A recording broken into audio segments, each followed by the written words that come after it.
Всем доброго утра, отличного настроения. С вами Драника Тамтосова. Это «Утро Якутии» на Якутия-24 НВК Саха. Выглянуло солнце. Отличный повод провести утро с пользой. И мы с радостью вам в этом поможем. Сегодня поговорим о том, как разобрать гардероб к осеннему сезону, оформить налоговый вычет.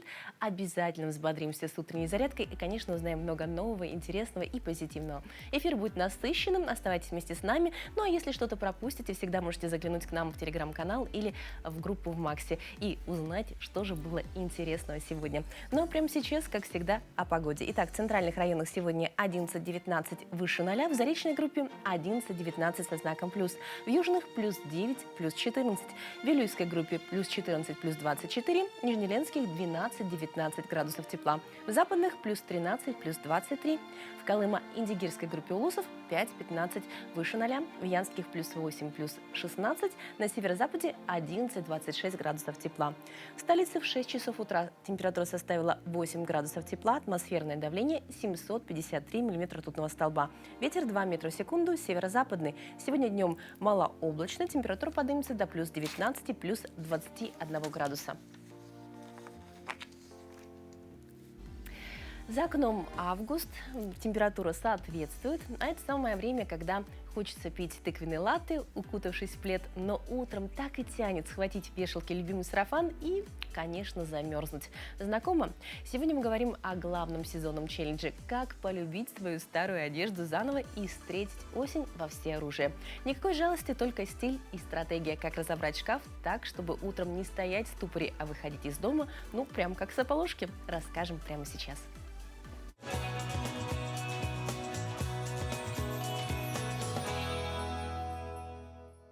Доброе утро, друзья! Меня зовут Дарья Габышева, я персональный стилист, и сегодня мы с вами поговорим про моду и стиль. Все, что мы с вами так сильно любим. Уже наступила осень, вы это тоже почувствовали? Легкий ветерок прохлады, а вместе с тем в наших гардеробах тоже ветер перемен. О чем это говорит? О том, что летние вещи пора разбирать и убирать на следующий сезон. А осенние вещи самое время доставать, разбирать. И давайте сегодня поговорим о том, как правильно разобрать свой гардероб. Самое важное, что нужно сделать при разборе гардероба, это подготовиться морально и физически, плотно покушать и начать погружаться в свой гардероб. Очень важно не отвлекаться и выделить этому время, потому что разбор гардероба занимает в среднем от 2 до 3 часов. Первое, что я рекомендую сделать, это рассортировать вещи и перемерить все, что у вас есть. Да-да. Это очень непросто, но это очень важно. Почему? Потому что за лето наша фигура могла немного измениться. Какие-то вещи нужно примерить, посмотреть, как они сидят на вас сегодня и отвечают ли вашему внутреннему состоянию. После этого все вещи, которые вам, возможно, по какой-то причине морально или физически не подходят, мы откладываем в отдельную сторону. Все вещи, которые вам сейчас нравятся, в которых вы чувствуете себя уверенно и красиво, откладываем в другую сторону. Следующий шаг, который нужно сделать, это рассортировать именно те вещи, которые вы отложили, которые вам нравятся. Там мы их сортируем уже по принципу верх, низ, второй верх, возможно, пиджаки, жакеты и какие-то аксессуары. Все это мы сортируем по стопочкам, и тем самым мы с вами видим, сколько вариантов верхов у нас в гардеробе, сколько вариантов низов и как много пиджаков, жакетов на будущий сезон. Возможно, необходимо будет посмотреть и верхнюю одежду, потому что совсем скоро, скорее всего, начнутся дожди, плащи и пальто станут нашими лучшими друзьями. Обычно как бывает, когда у нас с вами много низов и мало верхов, не сочетается большое количество образов. Образы рождаются именно когда у вас есть разные варианты верхов, то есть это рубашки, блузки, водолазки, лонгсливы, все возможные свитшоты и так далее. Вот именно на эти вещи стоит сделать акцент. Возьмите лист бумаги, возьмите ручку и запишите те варианты верхов, которые вы бы хотели видеть в своем гардеробе в этом сезоне. Рассортировав все, необходимо начать экспериментировать. Отбросьте все сомнения, отбросьте все понимания того, как правильно что-то сочетать. Первое и самое важное, что нужно сделать, это экспериментировать и попробовать примерять вещи, которые вы даже друг с другом ни разу не сочетали. И там, именно в этих экспериментах, родятся новые сочетания, которые раньше вы не пробовали. Берем с вами один низ, какие-то уверенно классные брюки, и сочетаем прям со всеми верхами, которые есть в вашем гардеробе. Просто примеряйте, просто пробуйте. И дальше уже берите второй верх. Пиджаки, жакеты. И главное, фотографируйте себя. Не только смотритесь в зеркало. Или, возможно, поставьте видеокамеру и со стороны посмотрите, как та или иная вещь на вас сидит. Также я рекомендую тренировать насмотренность. Вы можете открыть любое приложение, в котором есть подборка образов на сезон, набрать, например, тренды 2025 и просто посмотреть, что на сегодняшний день актуально. Если говорить о цвете, то, скорее всего, это будет насыщенно голубой оттенок, это будут пастельно-желтые оттенки. Также туда, скорее всего, войдут лавандовый, все то, что сейчас так популярно.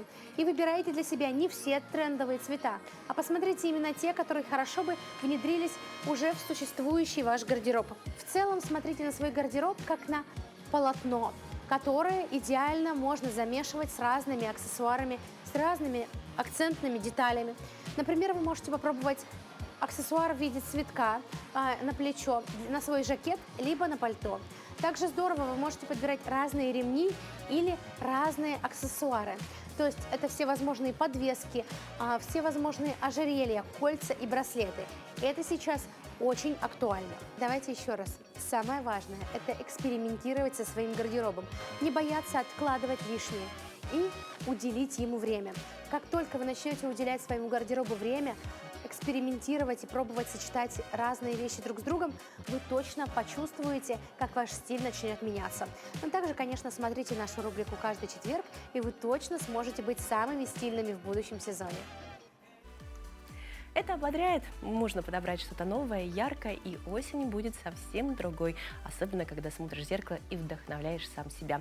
Но прямо сейчас спешим узнать, какие же последние новости.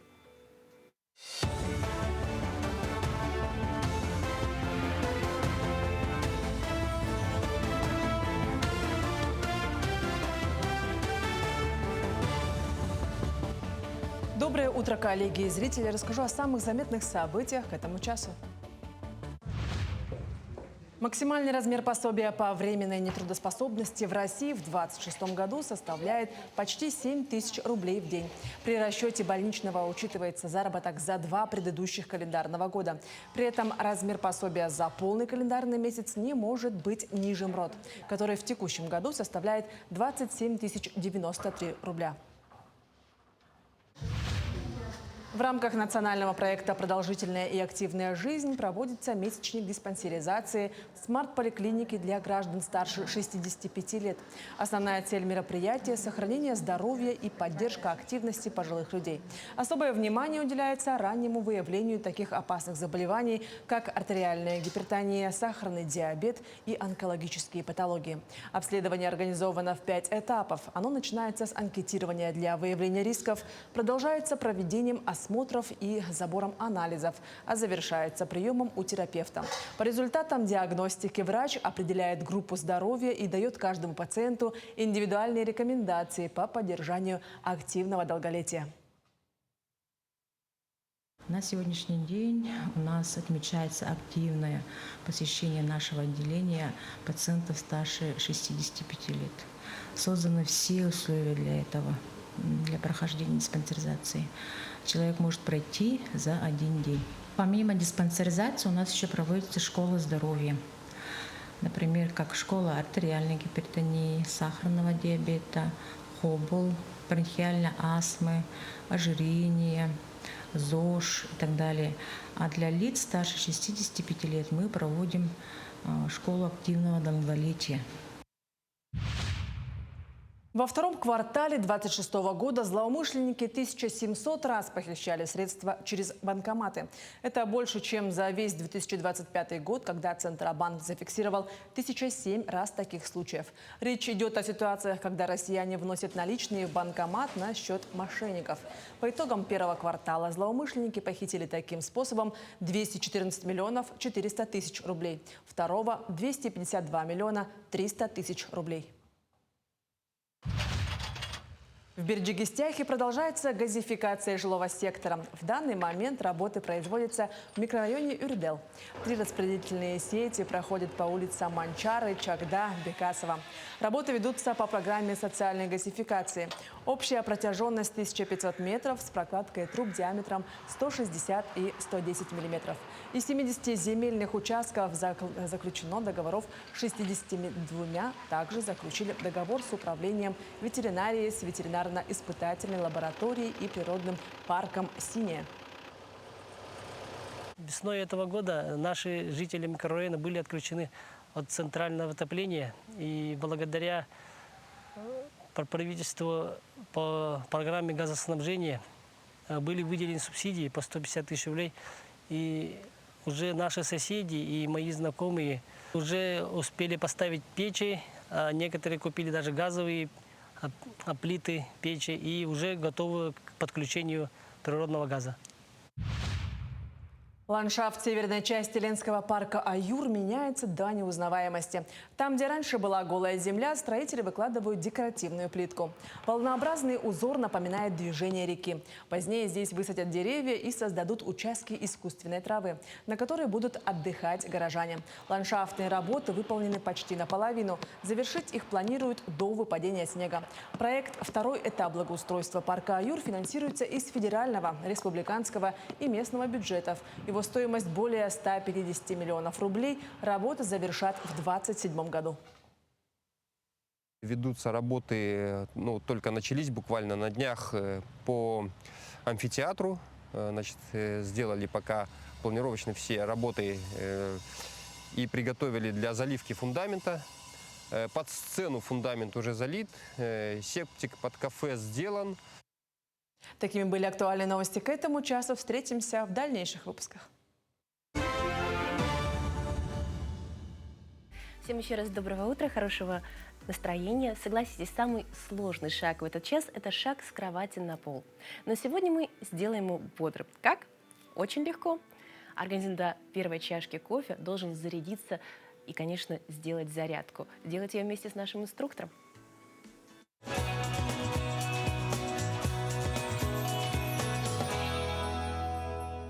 Доброе утро, Якутск! Меня зовут Винокуров Гаврил, и мы будем делать зарядку, а именно утреннюю зарядку для продуктивного и заряженного дня. Поехали! Наше первое упражнение – это будет шаги на месте. Будем руками делать вдох и выдох. Упражнения максимально все легкие. Все вместе со мной повторяем. Итак, поехали. Раз. Вдох. Носом. Выдох. Обязательно дышим. Если мы не дышим, идет кислородное голодание. Головокружение, поднимается давление. Вдох и выдох. Давайте еще раз 5 раз. Раз.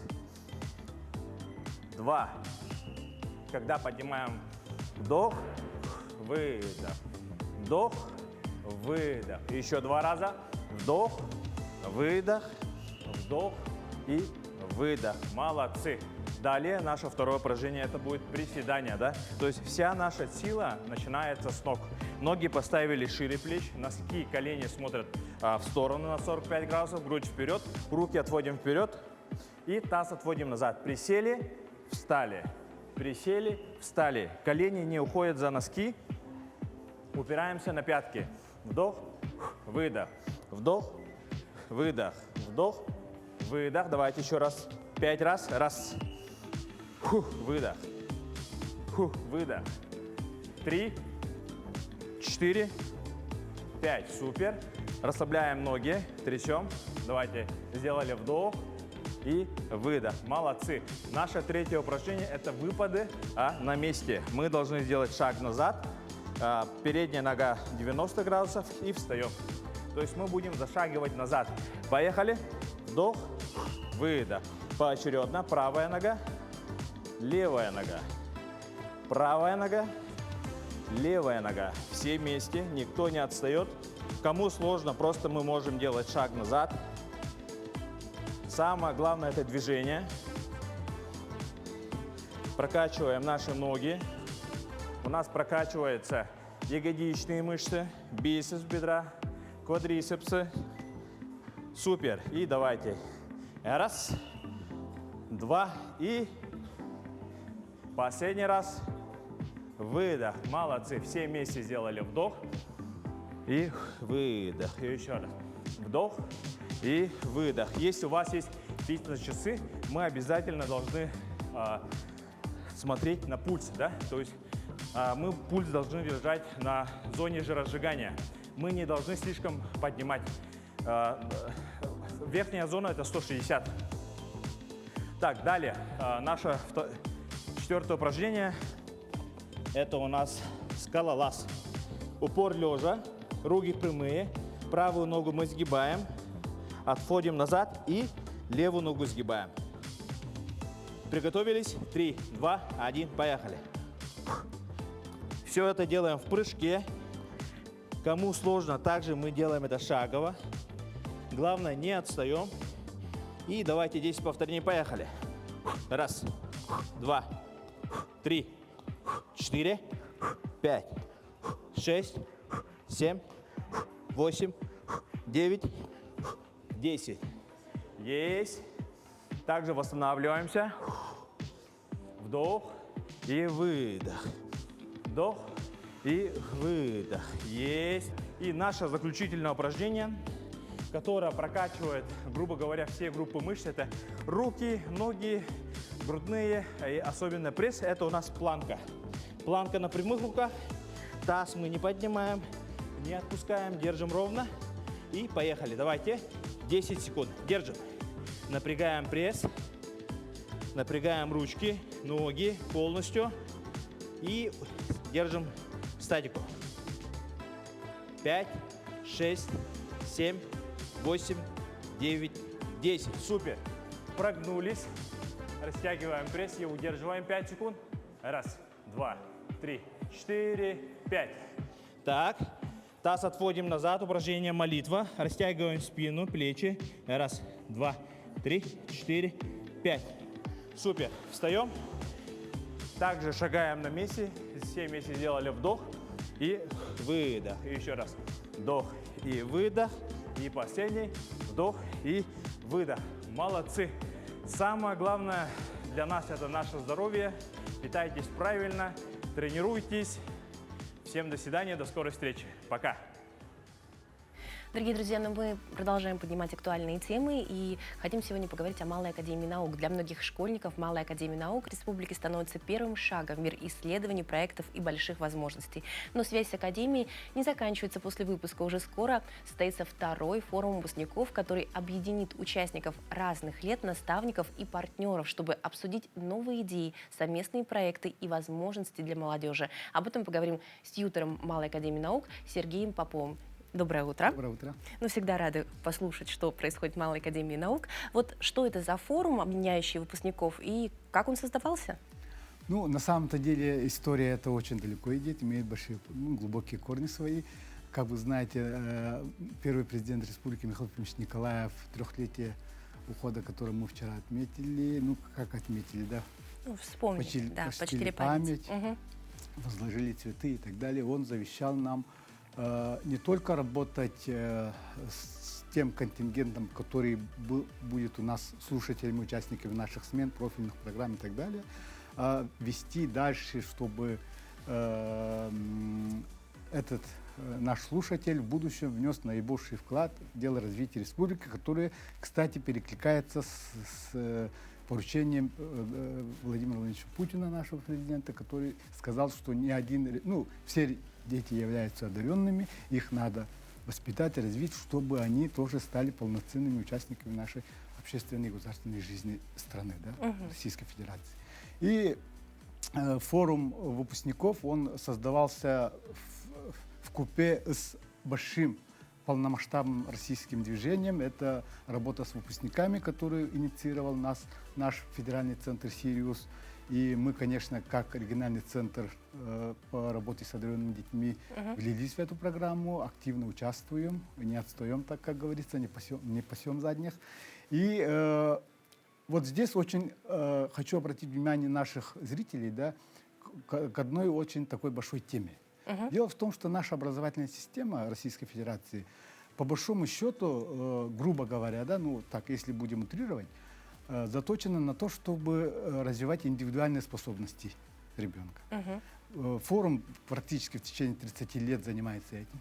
Мы выявляем, поддерживаем, развиваем индивидуальные способности детей. Это как бы в общих словах, а конкретно это выражается в том, что в классе, в школе ребенок, как правило, и родители следят за его индивидуальными достижениями. Так? Это его оценки, Ну, конечно. это его баллы ЕГЭ, ОГЭ. Кроме того, это его достижения в олимпиадных движениях, Всероссийской олимпиады школьников. Ну, как бы, Получается постоянный да. индивидуальный успех. Да. Это школьный этап, муниципальный этап, там, региональный этап, федеральный этап и так далее. И наш самый основной конкурс имени «Шаг в будущее» Нике Харды имени Владимира Петровича Ларионова тоже заточен под индивидуальные достижения. И сказав это, мы никак не умаляем это наше движение. Это она будет идти, она уже хорошо поставлена, и все участники, ребята, родительское сообщество, все это знают. Давайте начнем с того, что можно еще сделать. Да? И вот многие, наверное, в республике, может, впервые слышат, может, краем уха слышали, мы создали 257 школьных научных клубов с охватом порядка 13 тысяч детей пока. Задача, поставленная нашей главой республики Арсением Сергеевичем Николаевым, охватить научными и исследовательскими движениями порядка 60-70% наших школьников. То есть все, кто желает, должен иметь возможность полноценно заниматься исследовательской и научной деятельностью. И поэтому мы должны создать во всех муниципальных образованиях, практически во всех школах, школьные научные клубы. Это очень большой, как сказать, объем работы. И руководство Малой академии наук, там наше Министерство образования, они поставили задачу охватить не только, как сказать, работой самих школьников. Да, это, грубо говоря, давайте будем честны, школа сама по себе научной исследовательской деятельностью может заниматься на своем уровне. Да? Да, конечно. Они «Шаг в будущее» и так далее, серии лета проводятся. Но привнести туда науку, как мы можем, да? Это наши уважаемые научные учреждения Академии наук, СОРАН, Институт гуманитарных исследований, наш СУФУ, там, АГАТУ и так далее. И плюс мы подумали, что неплохо бы туда привнести пользу от наших выпускников. То есть, как пример для подражания и поделиться опытом. В качестве ментора. Например, приведу пример. Берем, например, ребенка, который хочет заниматься юридической деятельностью, да, смотрит в эту сторону. Это общественное знание, история, смежные предметы, гуманитарные. И получается, что этот ребенок входит в школьный научный клуб, который занимается этой юридической деятельностью. Туда мы прикрепляем, грубо говоря, какого-нибудь профессора, уважаемого из юриспруденции, может быть, это действующие сотрудники, работники там, судов, прокуратуры и так далее. И плюс, чтобы связующим звеном между ними стал наш выпускник, который проходит обучение по данному направлению, юриспруденции. Он мог бы консультировать ребенка, как подготовиться к высшему образованию, а профессорский преподавательский состав и плюс из сектора наши партнеры, которые, адвокатские конторы и так далее, они могли бы дать нашим детям, которые хотят идти в эту отрасль, какие-то практические знания, навыки, чтобы он подготовился. Грубо говоря, это как энергетические классы, как нефтегазовые классы, но уже в масштабе республики, чтобы это было системная работа. Примерно понятно, Да. для чего это делается. Давайте вкратце оформим. У нас не так Да, много времени. Что будет, кто и да, могут ли, главное, прийти школьники? Да, конечно.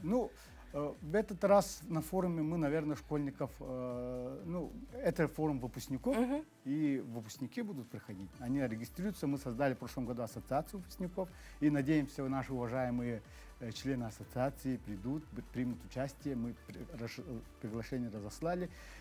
Форум это будет, из самого названия следует того, что это будет обсуждение нашей дорожной карты, во-первых, как мы соединим школьные научные клубы наших выпускников плюс наших партнеров, да, как будем взаимодействовать и работать. Поговорим, конечно, о практических вещах, таких как занятия наукой, исследованиями, как грантовую деятельность развивать, как развивать карьерную возможность, да, там менторскую программу обсудим. Ну, это будет очень интересно, и наши выпускники знают, они очень активные, мы с ними поддерживаем связь постоянно, и как бы сейчас очень благодарны нашим, ну, как и правительству, так и нашему руководству, что дают нам возможность уже вполне официально работать, взаимодействовать с нашими выпускниками, с которыми, к сожалению, ну, надо признать, да, вот свои, как бы то, что есть, мы большой работы системной пока, ну, так не проводили.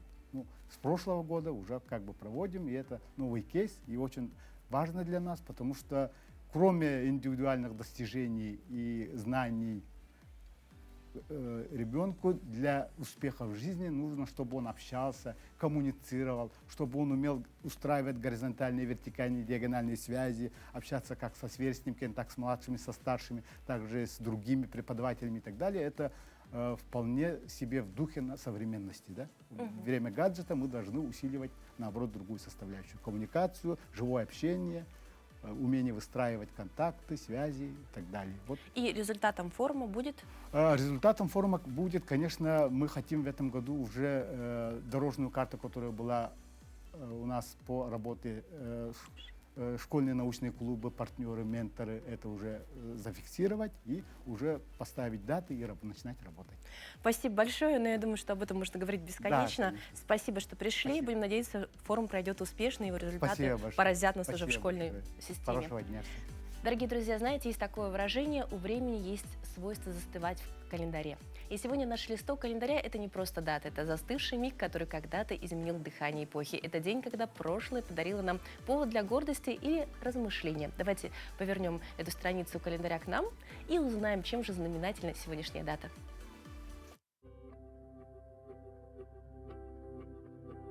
На календаре 6 августа. Сегодня День железнодорожных войск России. По народному календарю в этот день православная церковь чтит память первых русских святых Бориса и Глеба. В этот день на Руси крестьяне старались не выезжать в поля и луга, иначе там может случиться пожар.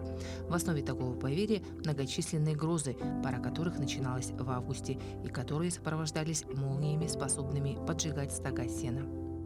Этот день в истории. В 1806 году Священная Римская империя прекратила свое существование. В 1851 году в России созданы военно-рабочие подразделения для охраны и эксплуатации железной дороги.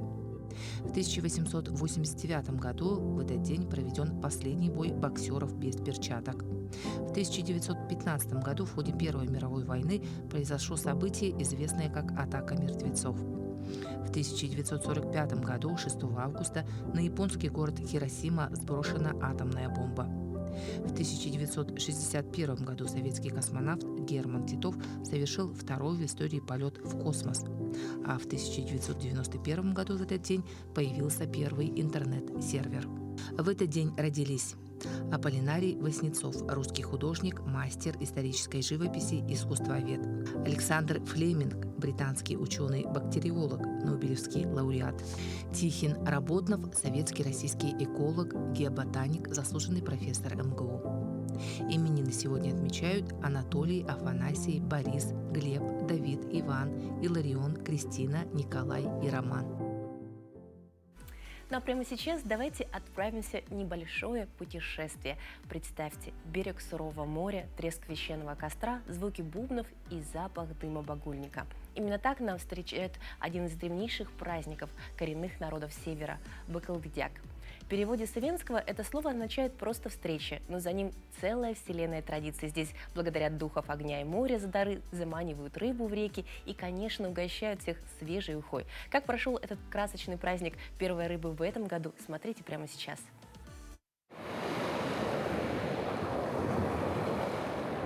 В этот день у Охотского моря звучат бубны шаманов и трещит священный огонь. Это аборигены побережья вышли к морю. Здесь, в этнопарке Дюкча, племена встретились на празднике первой рыбы Бакалдыдяк, что в переводе означает «встреча».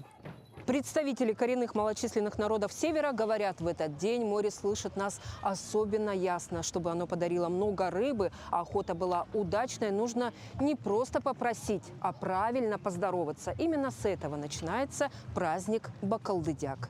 Первыми гостей праздника встречают старейшины. Обряд очищения дымом багульника – это растение в культуре народов Севера, проводник между мирами. Его дым отгоняет злых духов. Ритуал у огня – пропуск в сакральный мир предков, к которым обращаются за благословением. Считается, что они обязательно на своем шепнут морю, и оно подарит щедрый улов. Эвены издревле были очень хорошие искусные рыбаки и добытчики нерпы. И, конечно, они благодарили свою природу. И природу они кормят едой, пускают кору для того, чтобы море было богатое, чтобы она кормила род эвенов и вообще северные народы. Огонь – живое существо. Его кормят жиром или едой, чтобы он был сыт и добр. Зажжение доверяют только хранителям огня рода. Традиционный эвенский круговой танец исполняется вокруг костра. Имитация пламени руками – попытка перенять силу стихии.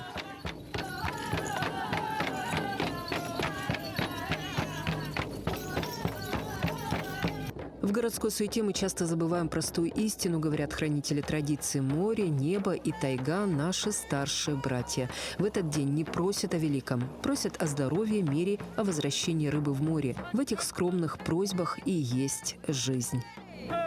Чтобы попросить наших верхних людей, наших духов о всем хорошем, попросили здоровья, счастья. У кого что в голове. Бакалдыдяк собрал гостей не только из колымских поселков. Сюда приехали из Хабаровского края, Чукотки и других регионов. Они преодолели сотни километров по бездорожью и непогоде, чтобы стоять на этом берегу. Все там ждут, а в Хабаровском крае об этом поселке Арка многие знают. И поэтому наши местные жители, я думаю, будут очень рады, что хотя бы мы сюда попали на этот праздник. Потому что по метеоусловиям, к сожалению, наши участники в составе 10 человек остались у нас дома. Исторически Бакалдыдяк – праздник первой рыбы и одновременно праздник встречи лета. У эвенов, коряков и других народов побережья Охотского моря не было фиксированной даты. Его проводили, когда начинался ход лосося, обычно в конце июня, начале июля, когда море прогревалось и рыба заходила в реки на нерест. Это было время, когда кочевые роды спускались с гор и собирались у устьев рек, чтобы вместе ловить рыбу, заготавливать юколо и обмениваться новостями. Очень здорово, что те традиции, которые сегодня демонстрируют представители коренных малочисленных народов, это уважение к традициям, это почитание предков, это передача своих самых важных, самых сокровенных знаний, опыта подрастающему поколению, бережное уважение к природе. Это те ценности, которые знакомы и понятны каждому. В советское время многие обряды утрачены или ушли в тень. Возродили праздник в начале 2000-х годов усилиями национальных общин, Ассоциации коренных малочисленных народов Севера и региональных властей. Это праздник прежде всего нашего региона, вообще Северо-Востока. И, конечно, прежде всего относится к этносу, да, к истории, к развитию, к культуре, которая здесь всегда была. И хорошо, что он еще перекликается. У нас есть официальный праздник. Это День Охотского моря, который когда-то был утвержден недавно еще Магаданской областной думой. Конечно, всех с праздником. Конечно, всем здоровья, благополучия, счастья, мирного неба над головой. В этот день море получило свои дары. Значит, можно ждать хорошей путины. А каждому, кто рядом, исполнение желаний. Диана Григорян, Сергей Витошкин. Эхо дня. А мы продолжаем наше путешествие. «Маскарад на воде». В Санкт-Петербурге прошел 11-й международный фестиваль «Фонтан Касап». На кадрах, которые вы сейчас видите, люди в костюмах пирата, фараона, Деда Мороза, динозавра, черепашки-ниндзя, принцессы Жасмин, единорога, водолазы, индейцы и других ярких образах плывут по каналу. Помимо заплыва для любителей сапсерфинга подготовили конкурс на самую необычную доску и костюм, а также фотозоны и концертную программу. У нас порядка 250 городов из нашей страны, порядка 15 стран, гости из 15 стран присутствуют, несмотря ни на что. Поэтому этот фестиваль по-настоящему международный и самый большой в мире. Это такой заряд позитива, бодрости. У нас, даже когда идет дождь, наши участники все равно приезжают в таком количестве, всегда участвуют, всегда поддерживают наш фестиваль. Ну, мне это очень радостно. Это мой 6-й сад-фестиваль, и атмосфера, как всегда, чудесная. С утра было пасмурно, лил дождик, но, как видите, сад-фестиваль всегда солнечный и радостный. Мне все это очень нравится. Люблю вот такую вот атмосферу праздничную. Очень много людей. Все такие довольные, счастливые, улыбаются. Наконец-то вышло солнышко, и классно все. Потрясающий заряд энергии и настроения. Надеюсь, у вас тоже оно поднялось, как и у участников. Ну а прямо сейчас переходим к последним новостям.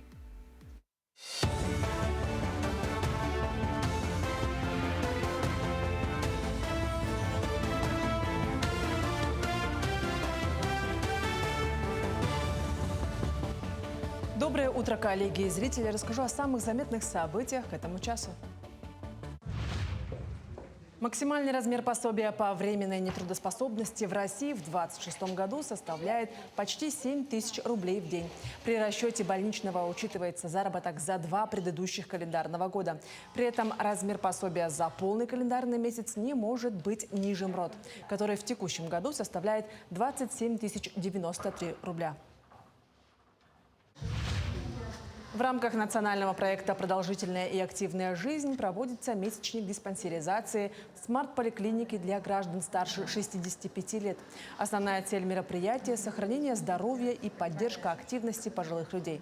Особое внимание уделяется раннему выявлению таких опасных заболеваний, как артериальная гипертония, сахарный диабет и онкологические патологии. Обследование организовано в 5 этапов. Оно начинается с анкетирования для выявления рисков, продолжается проведением осмотров и забором анализов, а завершается приемом у терапевта.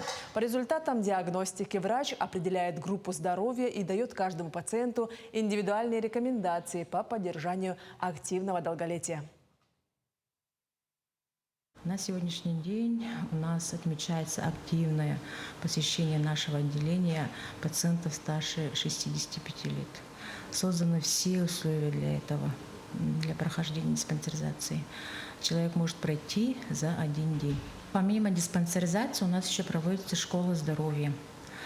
Например, как школа артериальной гипертонии, сахарного диабета, хобл, бронхиальной астмы, ожирения, ЗОЖ и так далее. А для лиц старше 65 лет мы проводим школу активного долголетия. Во втором квартале 2026 года злоумышленники 1700 раз похищали средства через банкоматы. Это больше, чем за весь 2025 год, когда Центробанк зафиксировал 1007 раз таких случаев. Речь идет о ситуациях, когда россияне вносят наличные в банкомат на счет мошенников. По итогам первого квартала злоумышленники похитили таким способом 214 миллионов 400 тысяч рублей. Второго – 252 миллиона 300 тысяч рублей. В Бердикеге продолжается газификация жилого сектора. В данный момент работы производятся в микрорайоне Юрдел. 3 распределительные сети проходят по улицам Манчары, Чагда, Бекасова. Работы ведутся по программе социальной газификации.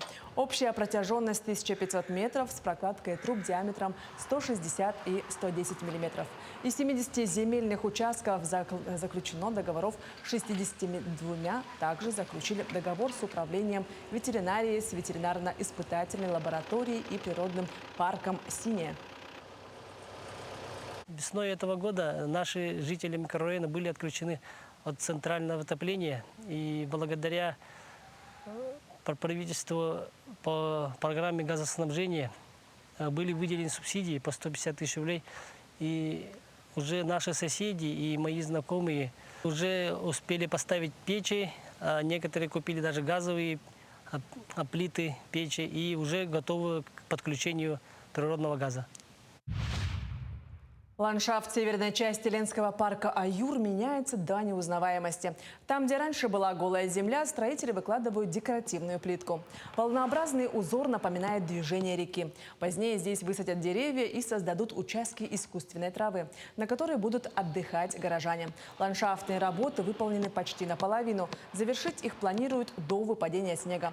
Проект «Второй этап благоустройства парка Аюр» финансируется из федерального, республиканского и местного бюджетов. Его стоимость более 150 миллионов рублей. Работы завершат в 2027 году. Ведутся работы, только начались буквально на днях по амфитеатру. Значит, сделали пока планировочно все работы и приготовили для заливки фундамента. Под сцену фундамент уже залит, септик под кафе сделан. Такими были актуальные новости к этому часу. Встретимся в дальнейших выпусках. Еще одна актуальная новость. Семейной налоговой выплатой, которая начала действовать в стране с 1 июня этого года, уже воспользовалось порядка 3,5 миллионов россиян. Такие данные проводит Федеральная налоговая служба. Если вы еще не знаете, кому положена новая социальная мера поддержки семей с детьми и как ее получить, расскажем далее. Мама 3 детей Анастасия Карманова подала заявление на новую выплату почти сразу, как соцфонд начал прием заявок в начале июня. Для многодетной семьи это ощутимая помощь от государства. Подала заявление в один клик через госуслуги, и уже через несколько дней на карту пришла ощутимая сумма порядка 80 тысяч рублей. Для нашей семьи с 3 детьми это огромная поддержка, которую мы решили направить на подготовку детей к школе. Льгота положена работающим родителям и, по сути, позволяет снизить размер налога на доходы физических лиц с 13% до 6%. Льгота положена не всем семьям с детьми. Право на ежегодную семейную выплату имеют родители, опекуны, попечители и усыновители, воспитывающих от 2 и более детей до 18 лет или до 23 лет, если ребенок учится очно. Среднедушевой доход не должен превышать 1,5 величины прожиточного минимума на человека в регионе. Заявитель должен быть гражданином Российской Федерации, постоянно проживать в стране, работать и оплачивать НДФЛ за предыдущий год. Кроме того, проводится комплексная оценка доходов и недвижимого имущества семьи. Выплату семьи вправе получать каждый год. Оформить так называемый вычет можно по налогам, уплаченным начиная с 2025 года. То есть в 2026 году можно подать заявление на возврат части НДФЛ за 2025 год. Например, годовой доход заявителя в 2025 году составил 1 миллион рублей. Значит, в год с него удержали налогов на 130 тысяч рублей. Если пересчитать налог по ставке 6%, получается сумма 60 тысяч рублей. Разница 70 тысяч, которую можно вернуть. Выплата положена, если даже родители в разводе. Фактор сожжения брака не является препятствием. Подать заявление и получить выплату может каждый из работающих родителей вне зависимости друг от друга. Для получения льготы необходимо написать заявление через госуслуги либо через МФЦ. Никаких бумажных справок с работы носить не придется. Основную часть документов СФР запросит сам в профильных ведомствах. Ответное заявление в социальном фонде должны дать в течение 10 рабочих дней с момента его регистрации. На перечисление денег понадобится не более 5 рабочих дней после назначения выплаты. Заявление за 2025 год можно подать до 1 октября. Туяра Филиппова, Аэлита Махно, Якутск. И в продолжении темы новой ежегодной семейной выплаты для родителей с 2 и более детьми уже сейчас многие семьи подают заявление, но вопросов по-прежнему остается немало. Кто имеет право на выплату, как рассчитывается ее размер и на что обратить внимание при оформлении документов. Сегодня разберем самые важные моменты вместе с главным специалистом отдела организации установления выплат семьям с детьми Надеждой Дмитриевой. Надежда, доброе утро. Доброе утро. Правда, вопросов, наверное, возникает очень много. Но первый, сколько семей на сегодняшний день уже воспользовались данной выплатой? Да, и на сегодняшний день, с 1 июня, выплатой воспользовались более 20 тысяч семей уже. Да, ну, конечно, основной поток заявлений поступил, конечно же, в июне, с 1 июня. И заявление можно подать, также напоминаю зрителям, что до 30 сентября, то есть до 1 октября, то есть по 30 сентября включительно. Угу. Вот чтобы избежать задержки или отказа, на что необходимо обратить внимание при оформлении выплаты? То есть в заявление мы что-то несем, что мы должны собрать? Да, это хороший вопрос. При подаче заявления многие заявители в основном при подаче заявления они не смотрят госуслуги, я бы сказала, да. А в госуслугах в личном кабинете все уведомления приходят, какие документы надо будет предоставить. То есть необходимые документы нужно будет предоставить в клиентскую службу по месту жительства до 10 рабочих дней со дня регистрации заявления. И, конечно, вот необходимые документы, еще раз повторяю, что в личном кабинете они все отражаются. Ну, то есть нужно заглянуть и внимательно прочитать. Да, и тут еще хотелось бы добавить, например, если человек, да, заявитель, работает в органах силовых структур, да, в органах внутренних дел, они предоставляют доходы самостоятельно, то есть доходы за 2025 год, 2 НДФЛ, они обязаны предоставить в течение 10 рабочих дней самостоятельно в клиентскую службу. Без этого документа выплата не устанавливается. Сколько действительно справка 2 НДФЛ для того, чтобы ее предоставить? Ну, там, 30 дней, 60 дней, вот за какой период нужно? Ну, период... Ну, запросили, например, в начале года. Будет ли она действительно, вот, если подавать сейчас? Или нужно вот прямо сходить к работодателю незадолго? Ну, вообще, такие документы, да, на момент подачи заявления же действуют. То есть, грубо говоря, да, месяц. Должны быть актуальны, да? Актуальные должны быть. Могут ли рассчитать ежегодную семейную выплату самозанятым и индивидуальным предпринимателям? То есть могут ли они обратиться? Вот что касается самозанятых и индивидуальных предпринимателей, они не имеют права, да, на предоставление выплаты только так как они не вступили, ну, то есть они не оплачивают налог 13%. Но если они добровольно вступят, ну, как плательщики налогов 13%, да, они будут иметь право, конечно же. Ну, то есть нужно уточнить, получается, в личном кабинете индивидуального предпринимателя вы как бы подписали не заявление, да? Да, точно так же, как самозанятые в приложении «Мой налог», они, если добровольно вступят, да, в налоговые отношения, да, и будут оплачивать налог 13%, да, и из Федеральной налоговой службы к нам поступит сведения, потому что вот человек, индивидуальный предприниматель, например, да, оплачивал 13%, тогда мы уже назначаем. Вот часто задают вопрос супруги, которые находятся в разводе, кто же получит деньги? Да, довольно частый вопрос, кстати говоря, да. Если, например, допустим, семья в разводе, да, и если, например, отец хочет подать заявление на себя и имеет от первого брака 2 детей, он может подать заявление, также он имеет право, и указав этих 2 детей от первого брака, только в случае, если он не лишен или не ограничен в родительских правах. Так, как рассчитывается сумма выплат? Сколько именно получит семья? То есть мы так поняли, что это подоходный налог, дальше что-то вычитается. Вот можно поподробнее, чтобы было максимально прозрачно и понятно нашим телезрителям?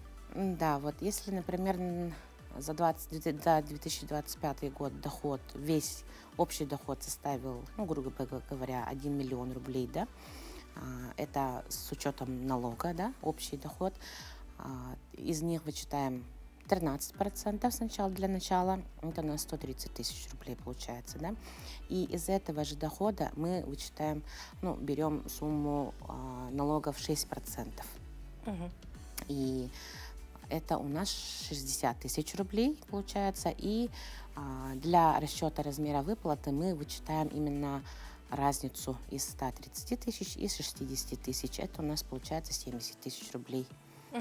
То есть, если у человека доход составил 1 миллион рублей, то выплата составит 70 тысяч рублей. Она одноразовая, да, выплата. Что такое имущественная оценка и доходов? То есть получается, что такое имущественная оценка имущества и доходов, да? То есть она же производится при назначении выплаты. Как Да, это при происходит? определении права, конечно же, ну, в соответствии с порядком, да, назначения данной услуги производится расчет доходов, имущества, да, членов семьи. Это, то есть эти правила, как и при предоставлении единого пособия, да, как все уже знают, наверное, имущество оценивается также тоже, если в семье есть два и более квартир, да, например, то площадь на одного человека не должна быть больше 24 квадратных метров. Если два и более жилых домов, да, частных домов, то площадь на одного человека, члена семьи, не должна превышать 40 квадратных метров. Ну и также по земле. Если зарегистрированы на территории городского поселения, да, городской территории, то земельный участок по семье не должен превышать 2500 квадратных метров. А для жителей сельского поселения то 10 тысяч квадратных метров, то есть 1 га. Вот если семья недавно переехала в другой регион, где им обращаться за выплатой? Если семья приехала в другой регион, то они обращаются уже по месту жительства. Ну, если там оформлена регистрация, да. Но, допустим, есть временное пребывание в другом регионе, а здесь в Якутии у нас постоянное, то заявитель может выбрать, куда подать заявление. Он может подать по постоянному месту регистрации, либо по временному в другом регионе. Ну, спасибо большое, нам явно стало все понятнее. Ну и несколько слов нашим телезрителям. Как не ошибиться с заявлением? Ну, главное при подаче заявления, конечно же, персональные данные, да, внимательно все заполнить в соответствии с документами, да, своими. И пожелаю всем здоровья, благополучия. А наша задача социального фонда – это своевременное представление государственных услуг, конечно же. Спасибо большое за подробный рассказ. Дорогие телезрители, желаем вам, конечно, хорошего дня. Будьте внимательны при заполнении документов, но и всегда обращайтесь, вам помогут. Но мы встретимся с вами завтра. До встречи!